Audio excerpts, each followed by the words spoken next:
Assalomu alaykum Shopir akalar. Bizga tarozi bo'yicha juda ham ko'p savollar tushyapti. Ayniqsa tarozidan o'tolmay jarima to'lab yurgan akalarning iltimosiga binoan bu mavzuni yana bir bor eslatib o'tishga qaror qildik.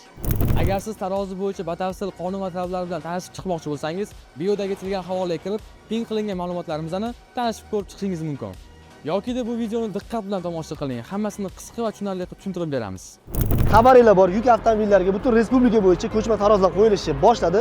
Mana shu tarozilar haqida to'liqroq ma'lumot olish uchun Transport inspeksiyasi bosh matbuot kotibi Xayriddin Firdavsiydan to'liqroq ma'lumot olamiz. Assalomu alaykum. Haqiqatan to'g'ri ta'kidladingiz. Butun respublika bo'ylab 50 ga yaqin ko'chma va statsionar tarozilar faoliyati yo'lga qo'yilgan.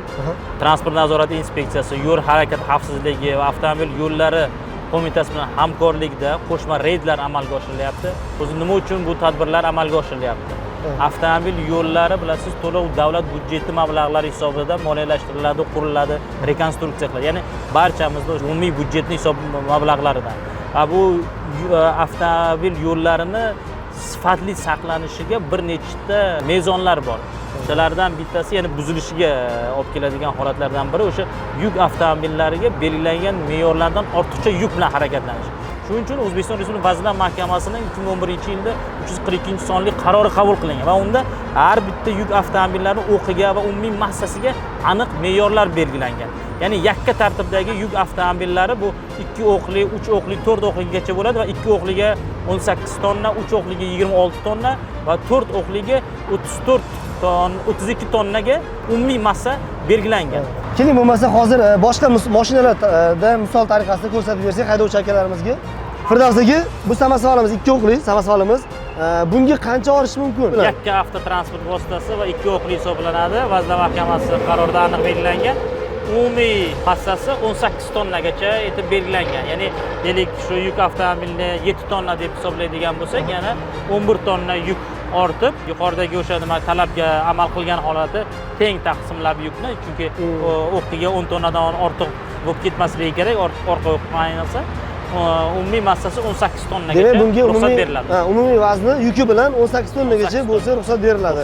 Mashinalarning o'sha avtomobillarning texnik pasporti nechta tonna ko'rsatilgan bo'lishiga qat'iy nazar, o'sha sizlar nima bo'yicha o'sha davlat Vazirlar Mahkamasi qaroriga belgilangan me'yorlar doirasida harakatlanish. Aytaylik, mana shu samosaval, bu samosavalga biz umumiy vazni o'zini og'irligi bilan va yuki og'irligi bilan qancha yuk ortsak bo'ladi umumiy vazn bo'lishi bo'yicha? Mana bu samosavalimiz 3 o'qli. 1 2 3 yakka avtotransport hisoblanadi va Vazirlar Mahkamasining qaroriga asosan mazkur avtomobilda yuk avtomobili va yuki bilan birgalikda 26 tonna umumiy massasi bo'lishi mumkin. 26 tonna umumiy massaga amal qilgan holatda har bitta o'qida 10 tonnadan oshmasligi kerak. Demak, yukni orqaga ortib qo'ysa, umumiy vazn 26 tonna bo'lsa ham bitta o'qqa og'irlik tushib turgan hisobiga bu ham o'sha perguz hisobiga kiradi. Albatta. Aytish kerak, reydlardan ko'zlangan maqsad ham kimdir jazolash emas. O'sha belgilangan me'yorlarga amal qilgan holatda harakatlanishni ta'minlash. Xuddi shuningdek, mingashmalik va tirkamalik avtopoyezdlar ham bor. Mana ko'rib turgan katta avtopoyezdimiz 1 2 3 4 5 o'qli. 5 mos hisoblanadi tegachimiz.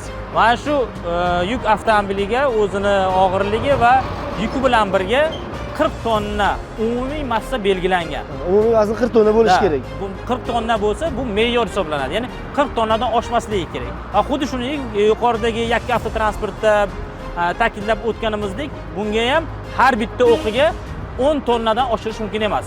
Ya'ni 40 tonnani ham shunday to'g'ri taqsimlash kerak. Yukni ortish kerak. Ya'ni yuk ortishda shu narsa ham juda muhim hisoblanadi.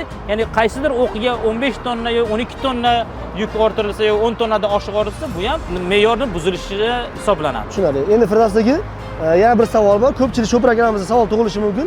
Siz aytyapsizki, bu yerda 5 mosli tegachimizga 40 tonna mumkin deyapti, lekin bu texnik pasportida ko'rsatilgan vaznda undan sal ko'proq ko'rsatyapti.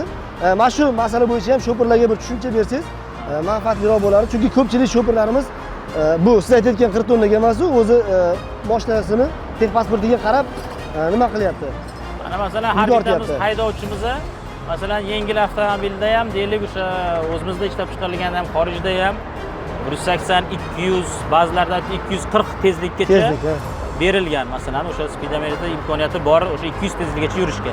Lekin har bitta yo'lni o'zini masalan shahar ichida, bilasiz, Toshkent shahri ichida yoki katta yo'llarda yo aholi yashashdan tashqarida 100 gacha belgilangan me'yorlarga amal qilib harakatlanadi. Xuddi shu narsa yuk avtomobiliga ham berilgan. Yuk avtomobilni deylik ko'tarish imkoniyati deylik 50 tonna bo'lsa, bu unga 50 tonna yuk ortib umum foydalanish yo'liga chiqishga ruxsat bermaydi. Bu aniq me'yor belgilangan. Bu faqat bizda emas, butun jahon tajribasida ham bor. Yo'llarni sifatli saqlanishi uchun o'sha me'yorlarga qat'iy amal qilish kerak. Umum foydalanish yo'ldan tashqaridan masalan maxsus mashinalar va o'sha samosvallar yuradi, o'sha karyerlarning hududida nimalarda u erkin yurishi mumkin. Lekin umum foydalanish yo'lida avtomobil yo'lga chiqqandan keyin albatta qat'iy me'yorlarga amal qilib harakatlanishi shart. Firdavs aka, mana ko'rib turibmizki, 6 mostlik, 6 o'qlik tegachimiz. Bunga nechta tunda o'sha ruxsat berilgan?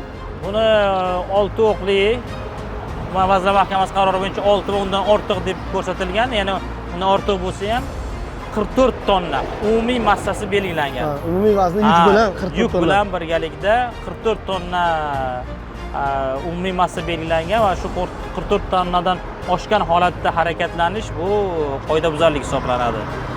Va bunda ham xuddi shunaqa talab bor, ya'ni 44 tonna umumiy massani saqlab qolgan holatda har bitta o'qiga 10 tonnadan oshirmaslik talabi ham belgilangan. Aslida bu tarozdan qo'yilishi biz uchun juda ham katta foydali. Sababi birinchi o'rinda yo'llarimiz yomon bo'lib ketmaydi, nosoz ahvolga kelmaydi. Uzoq yo'l xizmat qiladi yo'llarimiz. Ikkinchidan bitta mashina ortayotgan yukni endi ikkita mashina ortadi. O'z-o'zidan yuk ko'payadi. Uchinchidan bu texnikamiz 10 yil emas, 20 yil xizmat qilib beradi. Bu videoni ko'proq katta mashina haydovchi sho'pir akalarga yuborib qo'yamiz. Bundan ham qiziqroq va foydali ma'lumotlarni bilib borish uchun hoziroq bizning ijtimoiy tarmoqlarga obuna bo'ling.